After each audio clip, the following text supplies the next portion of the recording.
The warnings were dire. And Frank, we have a long, dangerous stretch of days ahead of us. We do. This is going to be one for the books. As much as 4 inches of rain per hour. And the water level has come up. Harvey's floodwaters left families stranded. I've never seen anything like this before in my life. Homes damaged. The water is coming, and it was coming from all directions. Lives lost. The death toll from Harvey has risen. But in the face of danger, the world witnessed what it meant to be Houston strong. That's what we're all about, us Texans helping each other. That's when a guy came across the street with a canoe and he brought us up to safety to high ground. Thank you, man. Thank you. Hey, thanks for what you're doing. We appreciate it. Tonight, we take a look back to help shape our future. The lessons learned. Harvey was certainly something that we've never faced before. Reducing the risk of future flooding. I think we have to, though, be open to new ideas. Making Houston stronger.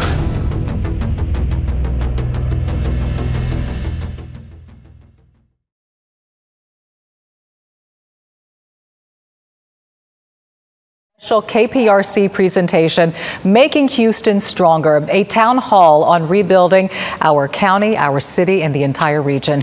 We are very honored to have with us tonight Houston Mayor Sylvester Turner and Harris County Judge Ed Emmett. You're going to hear from both of them tonight as we take a closer look at what they've learned from Harvey's devastation 5 months ago, and most importantly, what's being done now to reduce the threat of future flooding. So the format of tonight's town hall is an interactive one, which we know you're going to enjoy because everybody's going to have time to have a voice here. We have Channel 2's Cambrell Marshall, who is standing by. He's going to help out with questions from our live studio audience tonight.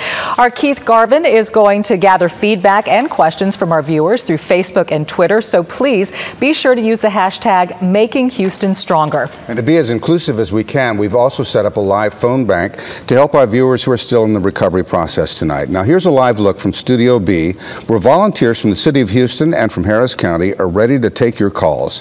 Our Sion Rhodes is going to be speaking with some of the volunteers a little bit later. Now if you have questions about financial assistance, the number to call is 713-778-8920. Now, if you need assistance with housing, that number is 713-778-8930. So to begin our town hall, we are going to start with our distinguished guest this evening. Mayor Turner, we're going to give you 1 minute for your opening statement. Let me just say to you, thank you, number one, for hosting this. There's still a lot of people who have a lot of questions and still trying to find out what do they do next. We had storms in 15, 16, and 17, and also we'll have storms in 18 and 19. And so the main objective is to build a stronger, more resilient city as we help people to rebuild their lives. But we just don't want to put people in the same space. We want to put them in a better position. And it takes collaboration on both ends. I'm very thankful to have had the opportunity to work with County Judge Ed Emmett because it's a collaborative effort. It's not just a city issue, city, county, the whole region, quite frankly, the entire state. Judge Emmett. Well, when you said your opening statement, I flinched a little bit. I thought, well, it's not a debate. That sounds like a debate. And the fact is, there is no debate between us. There's no debate between the county and city. Everybody understands Harvey changed our lives. And it's great that you're doing this kind of an event because for a long time I've been worried that the longer we get away from the reigns of Harvey, people forget. Right. And we can't forget. I mean, this has changed what we need to focus on going forward. Flood control, mitigation, and keeping people safe is now job one. No question about it. All right, gentlemen, thank you. We're going to begin now with questions from our audience. Here's Cambrell Marshall to guide us in that process. And I have our first question here from Alpha Shradarian, who is from the Texas Organizing Project, with a question about the recovery process. Mayor Turner, Judge Emmett, good afternoon. Good afternoon. Good evening. How will you ensure an equitable recovery process prioritizing low-income brown and black neighborhoods that may have been struggling even before Harvey? Well, let me just say we want to make sure that no one is left out or forgotten. That's important. Housing is a critical factor. I'm especially sensitive to our elderly, to people with special needs, people in low-income communities who are already on the margins in the storm, just pushed them further down. And I'm also sensitive to middle-income families that literally lost everything.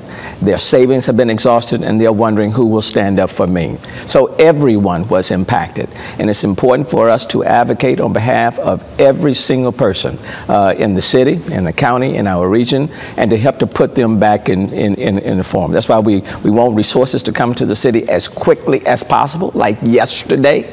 Okay, and that's why the county and the city are advocating, pushing the state, pushing the federal government to send resources, because those resources are desperately needed. Alpa, thank you so much for your question. That really is an important question. Let me just add one little piece to it. Too often, flood control projects are judged on a cost-benefit analysis, cost of the property. But the reality is we really ought to be looking at people.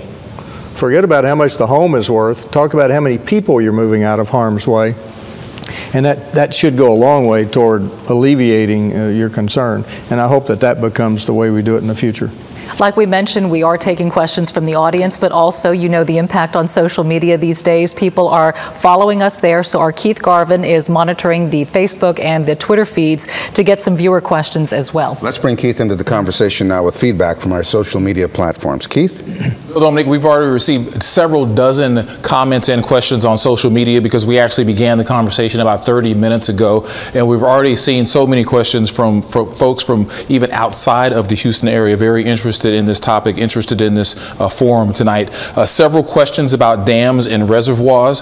This one here coming from a viewer named Laura Gemini had an interesting comment. How much are our leaders committed to preventing another massive flood money-wise? And we need input from the Dutch, of course, talking about an elaborate system that they have there in the Netherlands, but people thinking about and looking at other ways to prevent this in the future. And a question from viewer Joyce Sacelli Moore. She says, have any renovations been done to the Addicks Reservoir or Barker? We're going to toss that question back to you all down there. All right, Keith, thanks a lot. Gentlemen, how about going to the last question first? Anything been done to the Addicks and Barker reservoirs? Nothing significant yet, but everybody understands something has to be done. Addicks and Barker Reservoir are federal projects, and they're part of this federal spending bill that's been tied up right now. So everybody knows we've got to do something about that, and we've got to build a third reservoir to relieve the pressure on those two.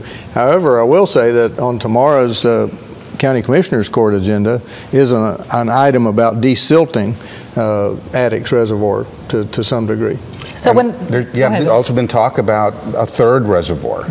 Well, let me just say that we need a third. It's important. I think the cost on that is about $500 million.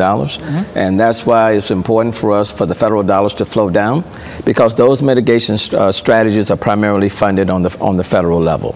And so that is desperately needed. The package that they're scheduled to vote on at whatever point in time still doesn't include all of the dollars that we need in our region. Right now, I think it's about $81 billion that's been approved on the House side, but that's to be divided between California, Texas, Florida, and Puerto Rico. Yes. And so if you take that $81 billion and divide it by 4, when the governor has already said we need about $61 billion alone just for Texas. We're only scratching at the surface here. We're scratching at the surface. When those federal dollars are released, are they going to be allocated for the reservoirs first? And how do you determine that? I had a conversation with Congressman Culberson this afternoon. You're not allowed to earmark anymore. So they're not allowed to say this money goes to this particular project. However, I think our congressional delegation, Harris County delegation, has gotten creative. And they said these projects have to be spent on areas over a certain population that have flooded 3 times in the last 2 years. And, you know, the county and city start with the letter H or something. I don't, they probably didn't go that far, but they're doing everything they can. The delegation is united in trying to get this money for us. And if I may add, let me just say, if we don't get the resources to build our areas stronger and we're more resilient, whatever dollars they are providing to us is simply funding for failure, because it is going to rain again. There is going to be another storm. And if they simply provide us with enough resources to put us back where we were pre-Harvey, then it's funding for failure. it's money that's not being spent prudently. So we need the mitigation dollars, and we need the third reservoir. We need to expand our bayous, detention basins. There's a whole list of items. And we'll be talking more later about why more rain is coming with our meteorologists. Right. Right now, I know Cambrell has another question from our audience. I do. I have Linda Berger from the Jewish Family Services with a question about Meyerland. Hi, yes. Hi, Mayor. Thank you. How do we balance moving forward with a rapid recovery of the greater Meyerland area without a comprehensive plan for redesigning it so that we can plan for future water events? Well, let me just say, Linda, and number one, let me thank you for the work that you and your organization have done over the years. Very much appreciate that. But what I will say to you is that we know we need to expand the bayous, and Judge can speak to that. I know Harris County Flood Control District have already done a lot of work, but we've been waiting for funding to come in. I know based on some of the modeling, had Project Brace been completed, thousands of homes would not have flooded. We are now dealing with CDBG dollars from 2015. To help elevate homes in that Meyerland area. And we'll probably be doing similar things for 2016. The dollars that we got in 2015, we were able to raise or elevate like 40 homes. That's not nearly enough. And then at one time, we can only do 10 per year. Well, that's been waived in the post-Harvey era. Now we can do more of that. But we simply have to do more things to mitigate or reduce the risk of flooding for people in the Meyerland area, because quite frankly, I don't want people to leave. I want them to stay. And the only way we're going to get them to stay is that we have to convince people that we're going to do things differently now than we have done before. And that's why we are knocking on the doors, the county, the city, we're all on the same page, saying to the feds and to the state, please help us out. Linda Berger, thank you so much for your question. Coming up next, why the Houston area sees so much heavy rain and what's being done to get a better handle on where that rain is going to fall the heaviest, where we're going to see the most flooding. But first, as we head to break, we have another live look now from Studio B, where volunteers from the city of Houston and Harris County are ready to answer your calls. If you have any questions about financial assistance, the number to call is 713-778-8920. And if you need assistance with housing, here's a different telephone number for you. It's 713-778-8930.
Hello, I'm Sion Rhodes, live in Studio B as we continue our KPRC special presentation, Making Houston Stronger, a town hall on rebuilding our region after Harvey.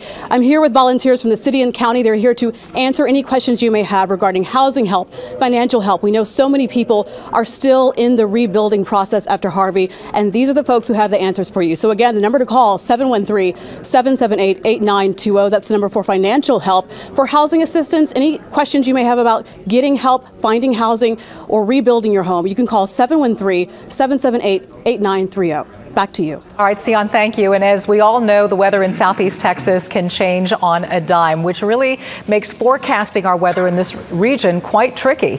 Let's bring in our chief meteorologist, Frank Billingsley. Frank, you know, in spite of the technology that's in place right now, it's really difficult to find out when it's going to rain really, really heavy and where that rain is going to fall. I mean, just look at the difference between Allison and Harvey, for example. Well, and one street over in some neighborhoods, Bill, you're absolutely right. But here's some good news. There is progress, especially from the Harris County Flood Control District. They are working on several projects that are going to improve this situation. All the conditions had to come together perfectly for Harvey to produce the amount of rain and the coverage of the rain that it did. While Harvey may have been the perfect storm, the greater Houston area has seen its fair share of significant flooding in recent years. Memorial Day in 2015, Tax Day in 2016. We've seen this before where we go through these cycles. Jeff Linder is a meteorologist with the Harris County Flood Control District. He explains why we flood so much. A lot of that is due to our climate. We get really big rains here. The second is our topography. We're very flat. Whether it's stubborn thunderstorms or tropical systems. We're going to have to start getting serious here in Harris County and Houston that we live with a flood threat.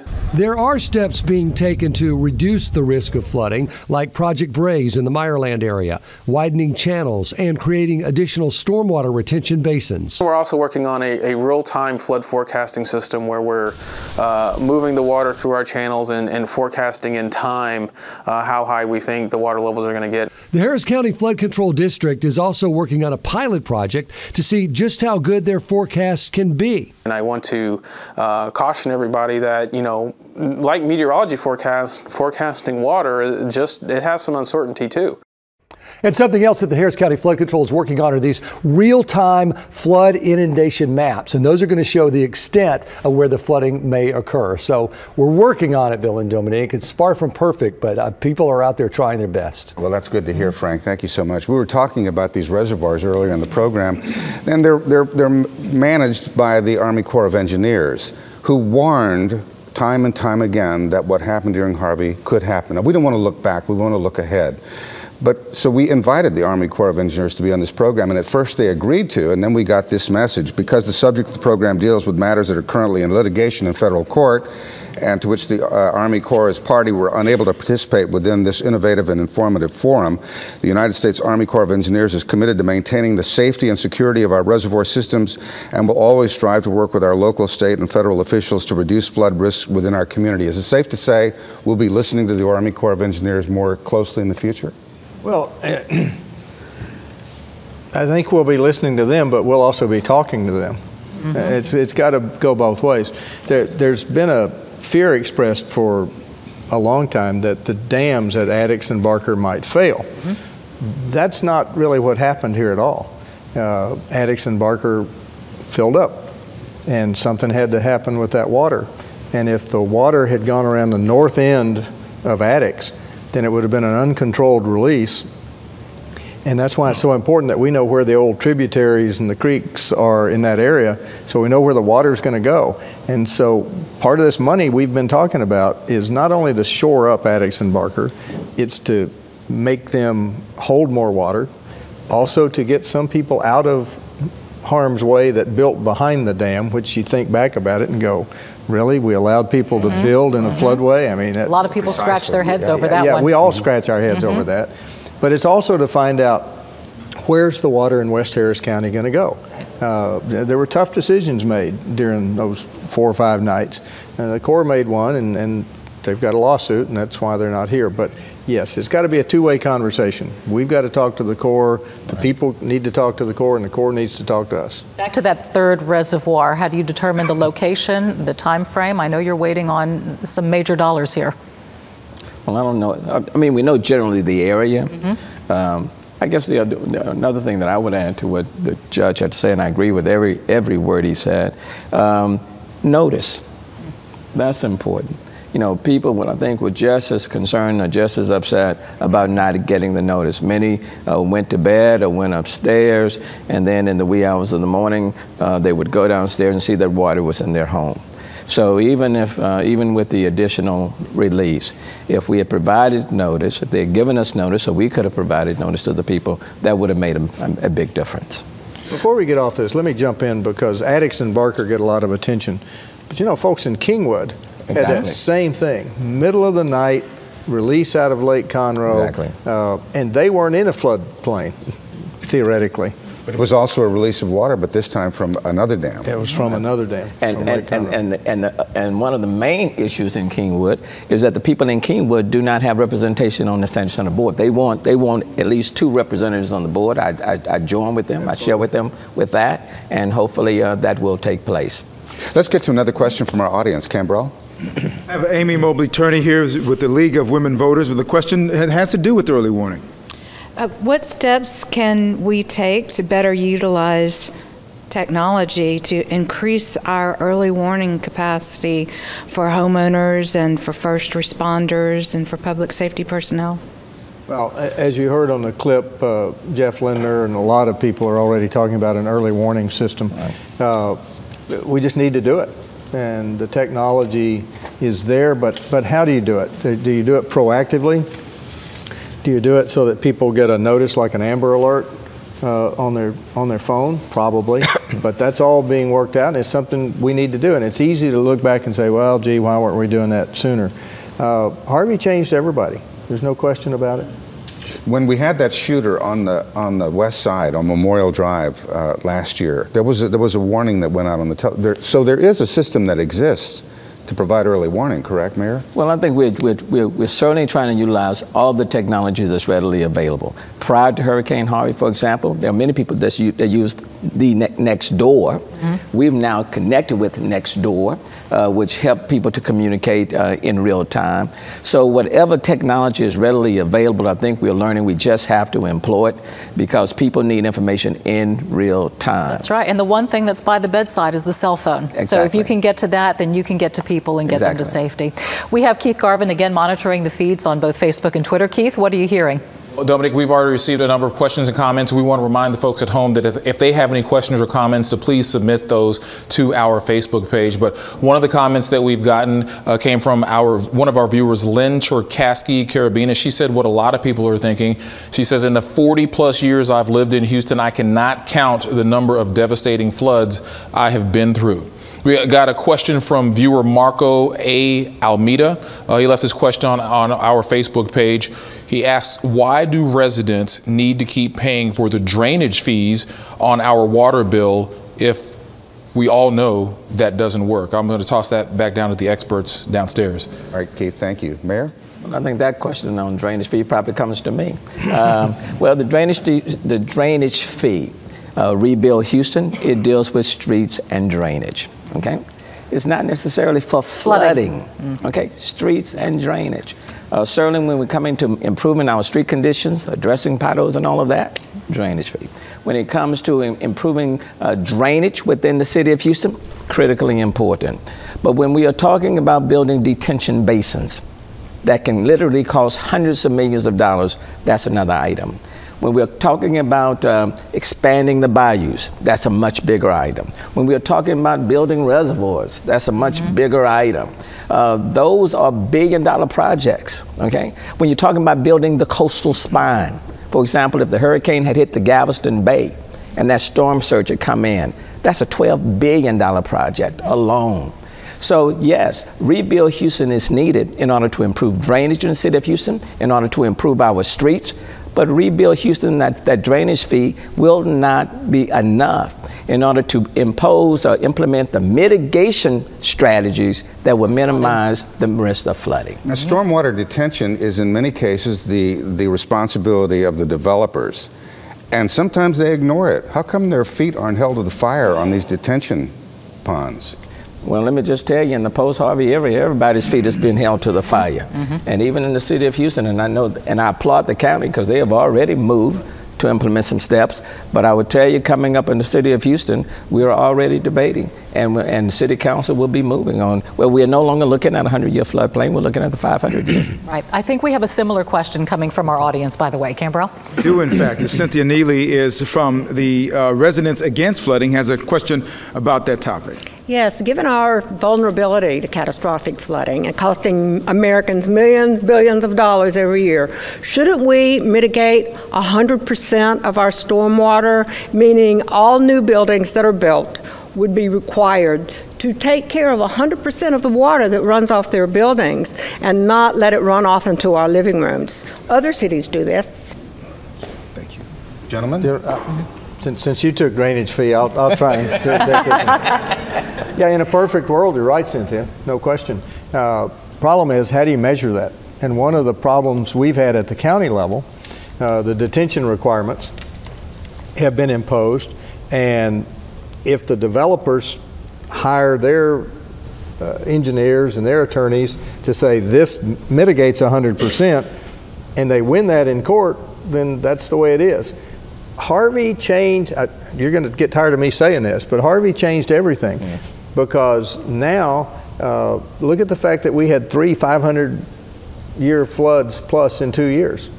Our definition's clearly wrong. Obviously, our definition on detention was wrong in some areas. We need to recognize that and move forward. And let me just say, I mean, no longer is the conversation about a 100-year floodplain. Not anymore. I mean, we're talking about 500 years, okay? Now, that's going to add to the cost. Okay, that's going to add to the cost. We're now talking about eliminating grandfathering, some provisions. And so that's going to add to the cost. And so you're having to strike a very critical balance. Affordable housing remain in the city of Houston so people can stay here, minimizing the risk of flooding. So the steps that we are taking are going to increase the cost, but you also have to be sensitive to people that are operating at the margins too. People who are barely making it, okay? So it's a balancing, but certainly we have to build differently, we have to develop differently, and just the fact that we're having a conversation where we're now focusing only on the 500-year, not on the 100, is a significant step forward from where things used to be. We're going to continue on this train of thought right after the commercial break, and we're going to talk and ask that question of whether tougher regulations can truly reduce the risk of flooding, and also talk about the economic impact of those tougher regulations. And please remember that volunteers from the city of Houston and Harris County are here right now ready to answer your questions. If you have questions about financial assistance, the number to call is 713-778-8920. If you need help with finding housing assistance resources, number to call is 713-778-8930.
Welcome back now to this KPRC special presentation, Making Houston Stronger, a town hall on rebuilding our region following Hurricane Harvey. Volunteers from the city of Houston and Harris County are answering your calls tonight with questions about financial assistance and housing. Let's check in with Channel 2's Sion Rhodes. She's in our studio right across the way here with all of those volunteers. Hi, Sion. And Dominique, the phones have not stopped ringing. So many people calling, trying to get their questions answered. As you mentioned, we have people from the city, from the county, also Baker Ripley here to help answer those questions. I'm joined now by Frida Villalobos with Baker Ripley. So, Frida, talk to us about some of the help that is still needed after all this time. So it varies. So it's a case-by-case basis. So anything from housing assistance, financial assistance, people have a need for immediate needs such as food, basic needs items. So Baker Ripley is able to support in many different ways through our community centers, but also through our case management support. What is the process people need to go through to get that help from you guys? So one of the first entry points is to call United Way's helpline 211 in order to get on the list so that we're able to connect with the case manager. Another great way to find out how to get help is to visiting bakerripley.org. Go to our locations page on the website. All of our restoration centers, which is a way that we're supporting on the ground, they're all listed in that page. All right, Frida, thank you so much. And again, the number to call for financial assistance, 713-778-8920. If you need housing assistance, the number is 713-778-8930. As you can see, they're very busy on the phones. If you can't get through, please continue to call because they do have answers to help you. Back to you guys. All right, Sion, thank you very much. So last week on our news, we told you that the mayor's office announced tougher rules that were meant to reduce the risk of flooding. And this basically follows the county's move in December. With Houston and Harris County growing at such a rapid pace, so many people wanting to move to our area, you face a delicate balance of regulations of these companies, these builders, these contractors, developers, and then also not hurting our economy so that we can bring more people here. Here's Channel 2 investigator Mario Diaz with more on this. We need to really get serious about regulations about flooding and flood-related activities. After not only what we have seen, but endured through Harris County in recent years, it is undoubtedly clear the issue of curbing flooding is not only a priority, but pivotal to the area's growth. From 1990 to 2016, Harris County has surged to become the nation's third largest county with 4.7 million residents, according to the U.S. Census Bureau estimates, Harris County Appraisal District, as well as historical trends. But how will this rapid growth continue moving forward? The unprecedented impact of Harvey now has new construction primarily replaced with reconstruction. And while there are calls for new regulations across the county, there are also concerns it may impact the growth that has allowed Harris County to grow twice as fast as the nation's population over the last quarter century, and thus making the area one of the most economically robust in the nation. Yes, the cost to build in Houston is going to go up. But the investment post-Harvey is going to be not only on the private side, but also on the municipal side. Stephen Costello is the City of Houston Chief Resilience Officer. In layman's terms, he is the city's flood czar. And while he expects construction costs for commercial and residential to rise, it is the construction of the city's infrastructure he is more focused on, as he says it will help curb urban flooding.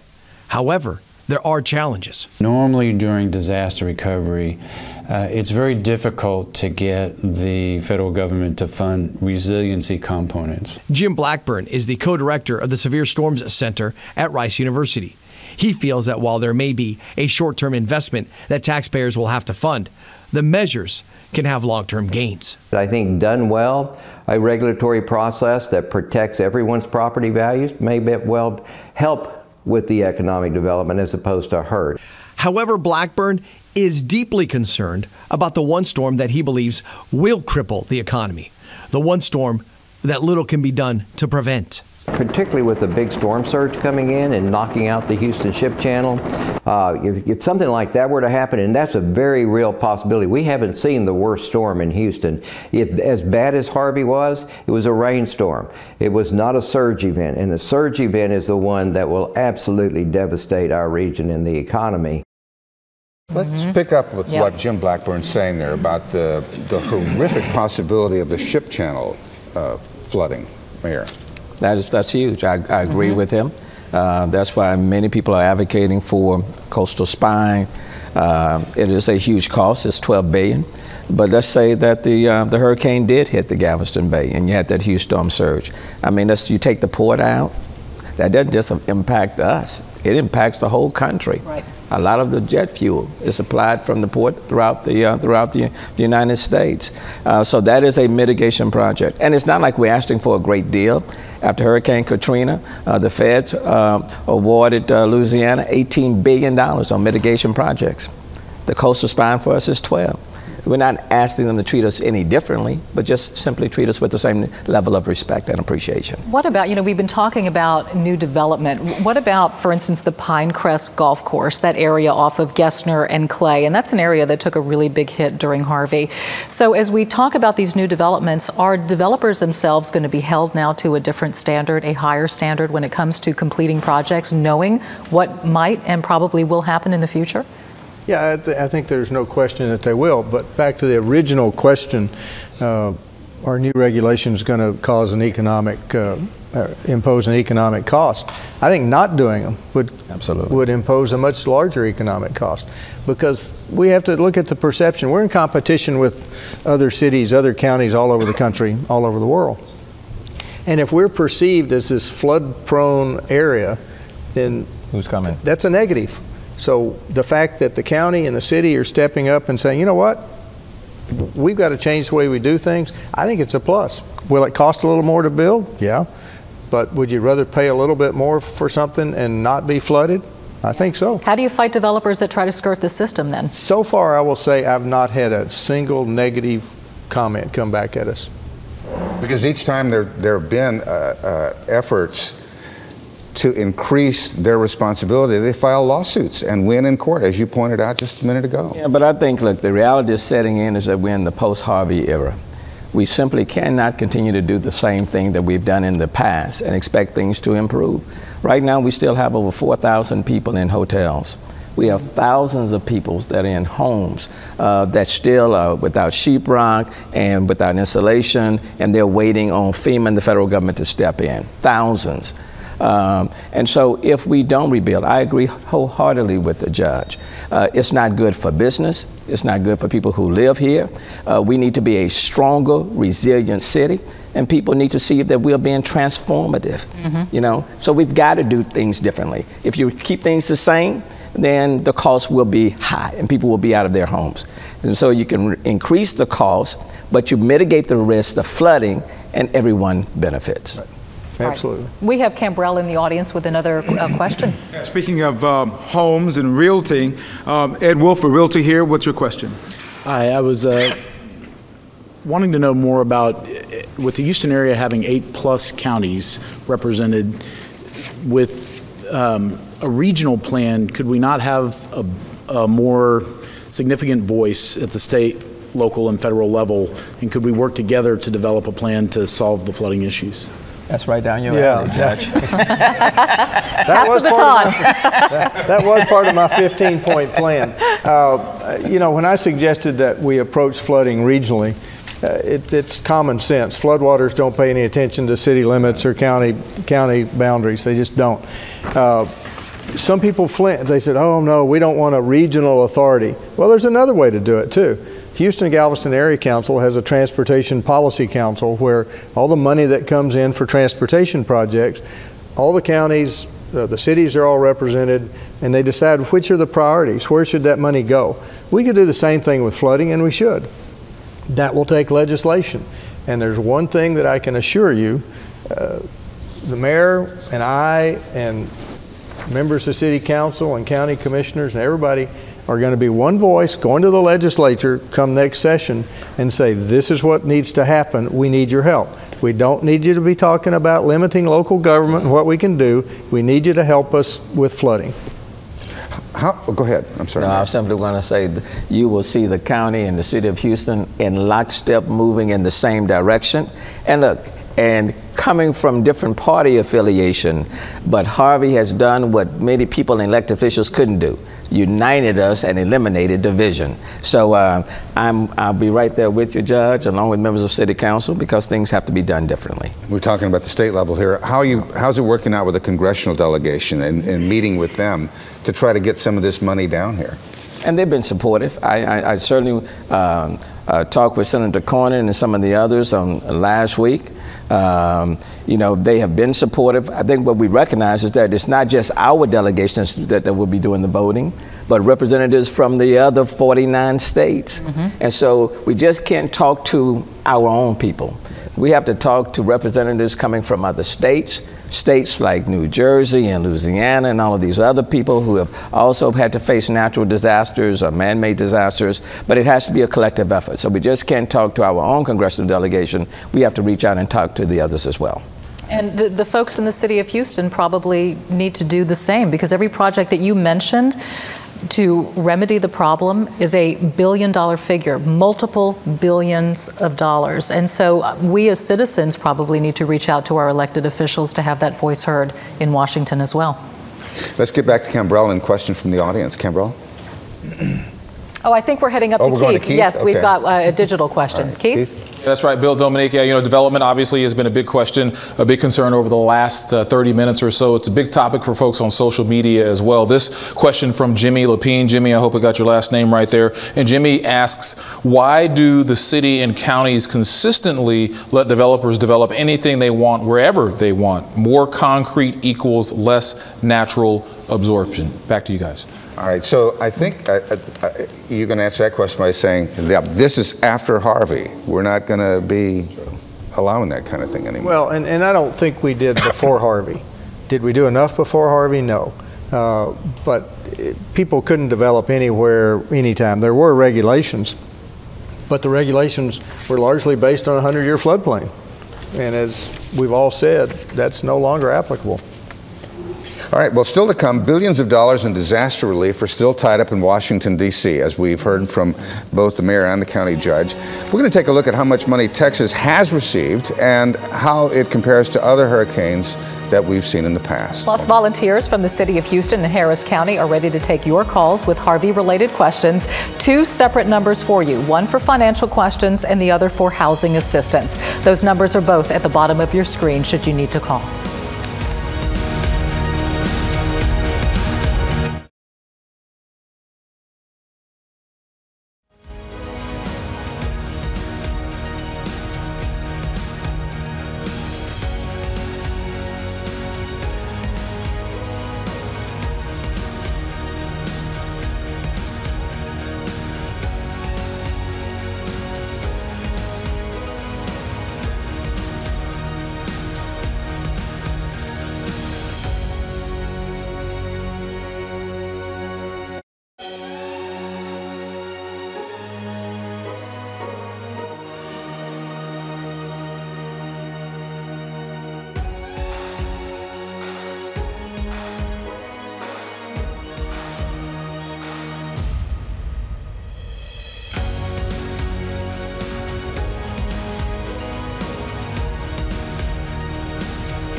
Welcome back.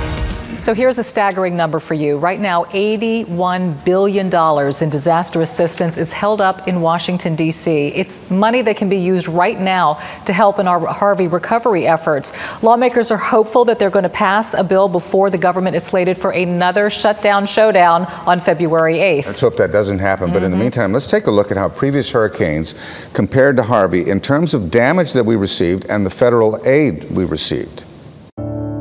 In 2005, Hurricane Katrina left behind a whopping $161 billion in economic damage, making it the costliest storm to hit the United States. The federal government paid out more than $114 billion in recovery. In 2012, Sandy caused more than $70 billion in devastation. The feds paid out $56 billion in relief funds. One of the most recent storms to impact Houston, Hurricane Ike, caused nearly $35 billion in damage when it struck the upper Texas coast in 2008. Washington paid out nearly $13 billion in aid. The price tag was nearly $24 billion after Hurricane Rita hit in 2005. Uncle Sam allocated $9 billion following that storm. In a report released this month, the National Hurricane Center says the devastation from Hurricane Harvey stands at $125 billion, second only to Katrina. Texas has already received 2 waves of payments from Uncle Sam for Harvey relief, totaling $51 billion. U.S. Senator Ted Cruz is hopeful more money will be on the way. We need to make sure that Texas gets our fair share. Given the magnitude of the damage here in Texas, we need to make sure those resources are directed to where there was real and serious hurricane damage. So I just heard myself say that we've gotten $51 billion. Have we? And where's it gone?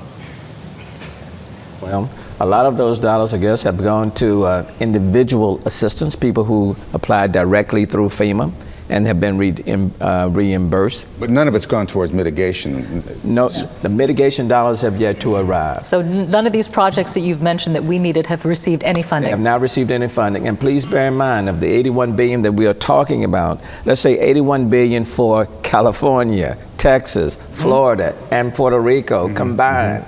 So you're not going to get Texas to $100 billion when you got $81 billion and you're going to divide it in 4 ways. And Puerto Rico may get the largest, what I'm hearing is that Puerto Rico may get the largest chunk of those dollars. But in terms of the mitigation strategies, the reservoirs that we've been talking about, widening the bayous, being able to raise these homes, buyout monies, the coastal spine, detention basins, we have yet to see those dollars. And not even factoring in housing too. Yeah, I think it's important. Let's not confuse damage and reimbursement for damage. Right. As opposed to what we need to do to prevent this from the future. I went to Bel Air High School. Meyerland didn't used to flood. It's flooded 3 times in the last couple of years. That's right. That shouldn't happen. The Braze project has been slowly working its way to completion. But we have 4 projects right now that are ready to go. They could be finished. And if I could turn to Russ Poppy, who's director of Harris County Flood Control District, how much would it take to complete Braze, Hunting, White Oak, and Clear Creek? Those are 4 that are, I hate to use the term shovel ready, but all we need is the check from the federal government. That's right, Judge, and we're not calling them shovel ready, we're calling them construction ready because we've actually made construction progress on all 4 of those projects. That's Clear Creek, Braze Bayou, White Oak Bayou, and Hunting Bayou. And we made progress on all of those, but as you mentioned, there's still work to be done, and we're around $550 to $600 million right now to complete those 4 projects. But we know undoubtedly, looking at the future conditions once those projects are completed, you know, close to 20,000 homes would benefit from those projects being completed. So we need to do that. And I don't need to tell anybody that we're 4 or 5 months away from hurricane season. That's right. Yeah. You know the old saying, the squeaky wheel gets the grease. We need to squeak, is what it sounds like. That's been part of our problem, is that we do not complain. We don't whine. We are a can-do city. We are Houston strong. We're standing strong. The Astros won the World Series. They saw 1 million people out on the streets. The lights are on. And so they assume in Houston, Harris County, everything is fine because we haven't complained. But people need to be sending to Congress and others pictures of their homes without insulation. That's right. Without the sheetrock. They need to see because the damage is behind the walls. It's not on the streets. when they see that the county and the city picked up that debris in record time, they were saying, wow. The lights were on a week after the storm. The zoo was open on that Friday. Yeah. So Houstonians, people from Harris County, we are not complainers. We don't whine. We have a can-do spirit. And so in D.C., they look down, they see Houston, they see Texas, they say, oh, they're doing okay. Yeah, but the souls of families are suffering. They're suffering because they're displaced, they're not in their homes. Life has become much more difficult because of what has taken place. And so in this vein, we are encouraging you to reach out. Let your voice be heard in Austin, in Washington, to get disaster relief funding here. Right now on click2houston.com, you will find a list of elected leaders provided for you and ways to contact them. So we want to make it easy for you to find your elected leader. It's under the Making Houston Stronger tab of the homepage. Again, click2houston.com. Just look for the links. We do have to speak up. Cambrell? I have Shauna Roy from the Buckner Family Hope Center with a question about nonprofits. Yes. So at Buckner, I represent one of probably hundreds of organizations throughout the city who have worked tirelessly and used up many of our own operational resources to provide help in our communities. So my question is there a plan to better organize or better centralize the efforts of organizations like us who are trying to gather the same resources and provide the same help locally in our communities? And the answer is yes. And let me thank you and so many other nonprofits that have stepped up. But for the nonprofits, volunteers, we would not be where we are today. One of the benefits of the local relief fund between the county and the city is that those dollars have gone to nonprofits.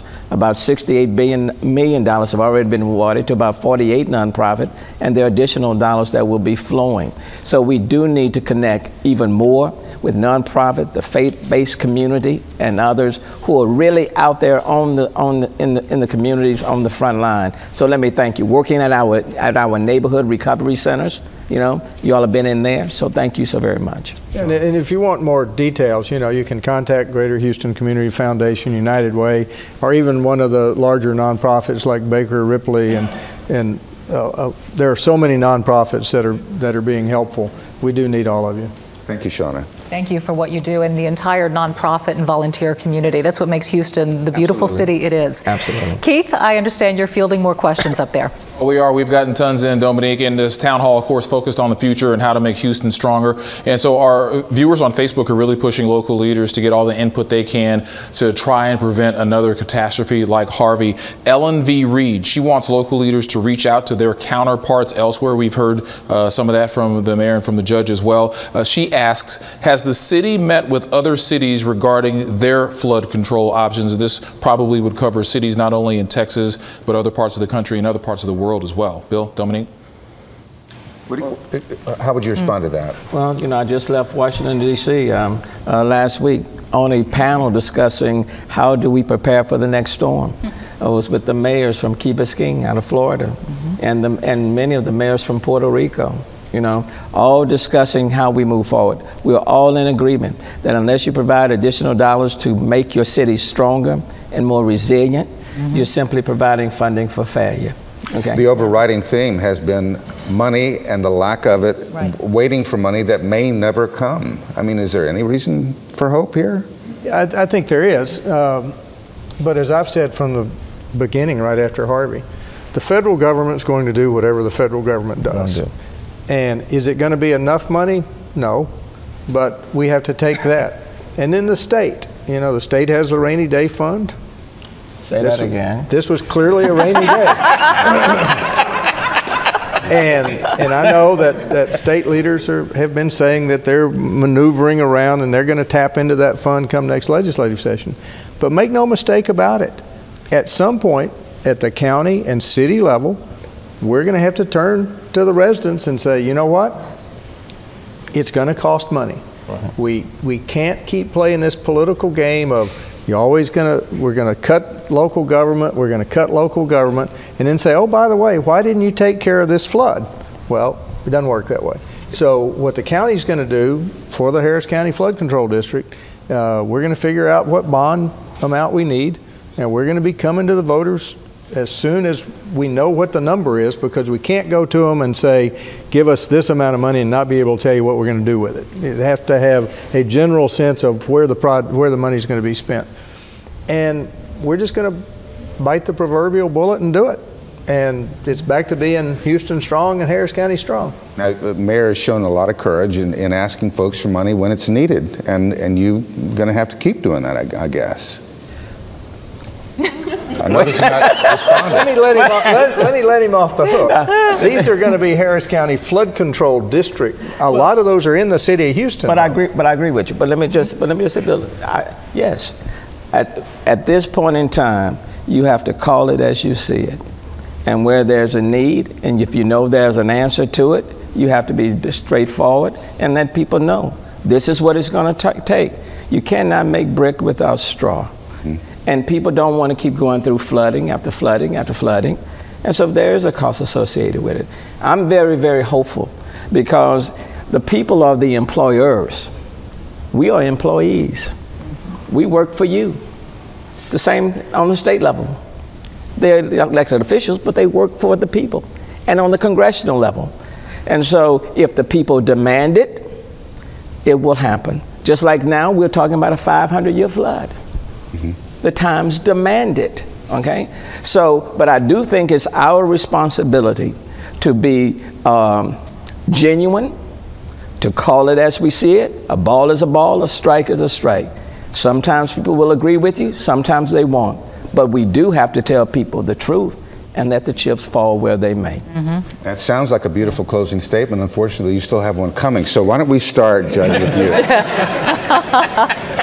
Sorry, Mayor. Get another closing statement ready. Okay. You know, I'm glad we spent this hour. We could have spent days, and in fact, we have spent days. But we're all in this together. You know, I remember sitting there Friday night at Transtar, waiting for the rains to begin. And then Saturday night, and I asked, did Meyerland flood? And I was told no. And I went, oh, wow, thank goodness. Yeah, then Sunday came and it all changed. This impacted our entire county. It impacted our entire region. But having said that, it still wasn't a high percentage of people that were impacted. We can't let those who were not impacted forget, because there are still too many people out there displaced, and there are too many people in harm's way. We cannot let this happen again. That's what tonight is all about. Mayor, going into your closing statement, we have a legislature that only meets for a few months every other year, every 2 years. Could we use a special session here to address these problems? Will you call for one? And the answer is yes. And there needs to be a special session because the skies are not going to wait until 2019. You know, in 2016, it flooded on April 17 of 2016. And then we had the Memorial Day flood in 2015. And all of us have to operate with a degree of urgency. We have to act like we understand what people are going through. And you can't tell people to build in the same spot if we can't tell them we're going to do things differently. Correct. For all of us, this is a defining moment. How we respond to it, all of us will be judged by our actions. And so Harvey has come, but another Harvey will come again. And we have to operate with a sense of urgency. We have too many people, elderly, people with special needs, people who are poor, already on the margins, middle-income families. They are relying on us to step up to the plate and do what we know to be right now. That felt like a strong closing statement to me. Thank you so much. Yes, thank you very, very much. We appreciate you being with us for this town hall. We concluded here on air, but we are not done yet. We're going to now move it over to social media. So you at home, thank you so much for watching. We would ask you now to head to the KPRC Facebook page and join the discussion there. Thank you all so much for being with us tonight. Thank you. Thank you.